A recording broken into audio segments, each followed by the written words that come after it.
Hey guys, welcome back. It is time for another watch review and duo show off, whatnot. You can call it whatever you want, but today I have in one corner the Seiko SKS 009 and in the other corner the Challenger Invicta Pro Diver, and this is the Coke version. And both of these watches are very controversial and bit more than they deserve to be frank and honest. But yeah, here I have two watches that are pretty much cool and uncool. One of them is super cool and collectible, and the other one is the watch y'all love to hate. So today we're gonna take a look, quite a closer look, and examine these two watches. I did this kind of video before, but I had a two-tone Invicta. I didn't really like it, but now these are pretty much in the same ballpark, so you can decide for yourself. I'm just gonna talk here a little bit about both of watches, and at the end of the day, the price difference is very different on these watches. Sometimes, I don't know, a few years back, this watch was 150 bucks. Nowadays, it's 200 bucks, and the price went up. And this watch, I don't know what's the retail price, but about a month ago you could get these. You can get an Invicta Pro Diver on for 40ish, 50 bucks on Amazon. So I think, if you ask me, that's a one hell of a deal. And I'm gonna talk more about it, but now I just wanna compare these two watches head to head. And Invicta is very much the hated watch, and you can see this is not a brand new Invicta. I got this one, and this bezel was originally red, and now it kind of faded into that vintage look, and I kind of like it. I do love Coke bezel more than Pepsi, so that's another thing. But you can see this watch has saw its wrist time. It's been worn and worn, and saw a lot of wrist time. So I'm using it as a gym watch, and I'm using this one also as a gym watch. But I just recently got off just got from the gym. You can see it's a little bit. You can see drops of water on it, but that's because I rinsed it when I got home. I want to rinse all the sweat and everything else. And this is Invicta Pro Diver, made by infamous Invicta. And this particular Invicta Pro Diver, you can see a citizen movement. This is a Miota A215. I don't know. It's a citizen movement that goes in the Citizen Pro Master. So it's a really good movement. I'm gonna tell you, it's a bit more accurate than the movement in Seiko SKS 007, which is 7S26, and this one can be also manually wound.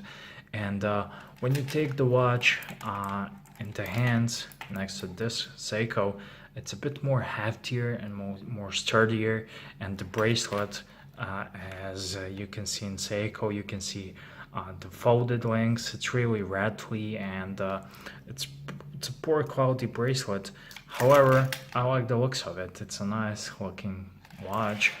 This one here has a solid links, except for end links. End links are just normal, and the clasps of both of these watches are really not good. But this one has double lock feature, so that's gives you that little bit of extra safety. But as you can see, this one also has one. So pretty much the bracelet, if I would have to pick between quality, the bracelet on Invicta is better than on Seiko SKS, but I like this Jubilee style bracelet, so it always wins.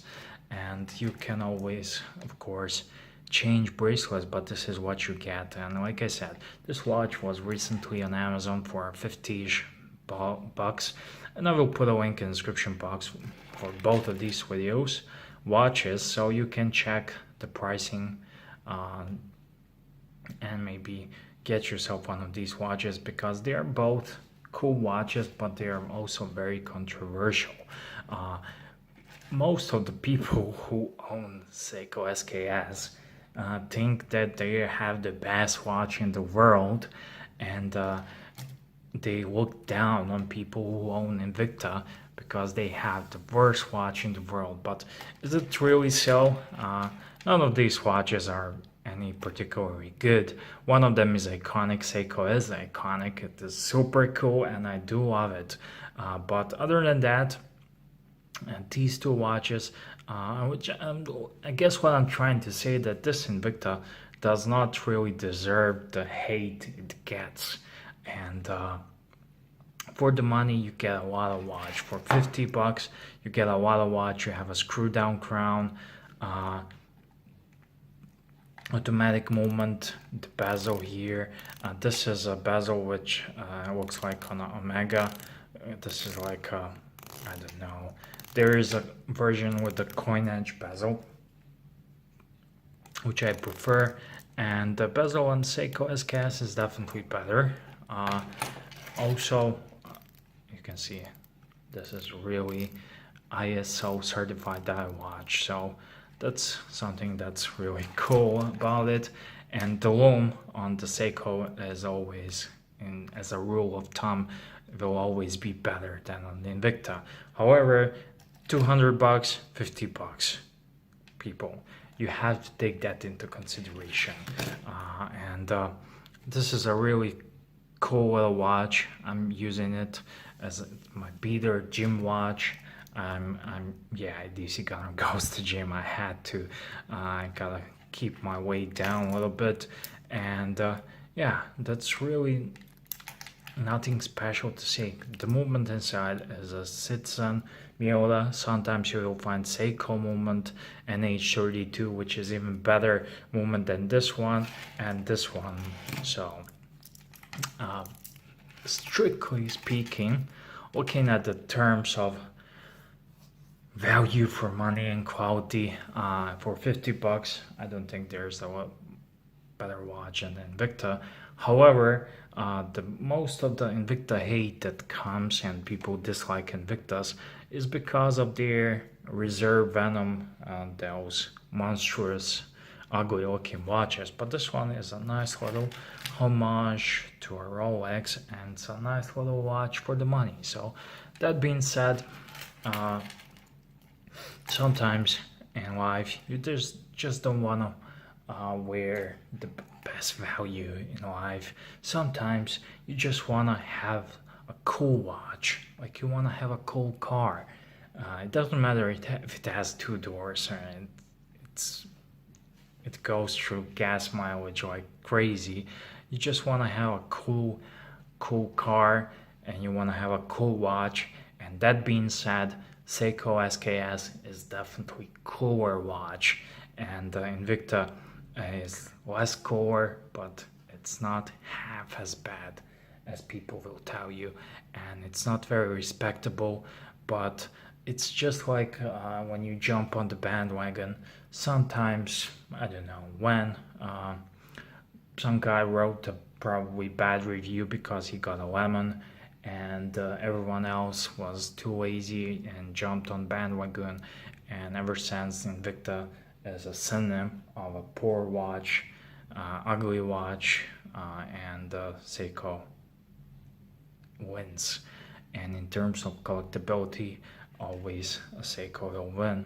But if you just need a good beater, you don't care about watch guys and watch nerds, you just grab Invicta for 50 bucks and you're good to go. I'm using it as a gym watch every day, pretty much every day. I try to be regular as much, but yeah, it's really nice. And both of these watches are a cool part, and can be cool part as your entry-level collection. I will just put both of them on the wrist so we can check them a bit more.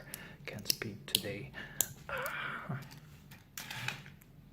I believe I haven't measured this one, but you can always get the specs anywhere. This is a 40 millimeter watch, and here I have a Seiko with its red tweed bracelet, but it still looks kind of cool. This is 42 mil watch, and they're both awesome for the money.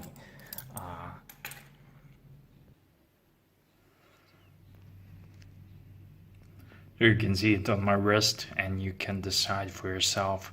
Invicta is a bit smaller, and all the specs you can find online anywhere, even on the links where you're buying it. But yeah, it's up to you to decide, and don't you let anyone else tell you what watch should you wear.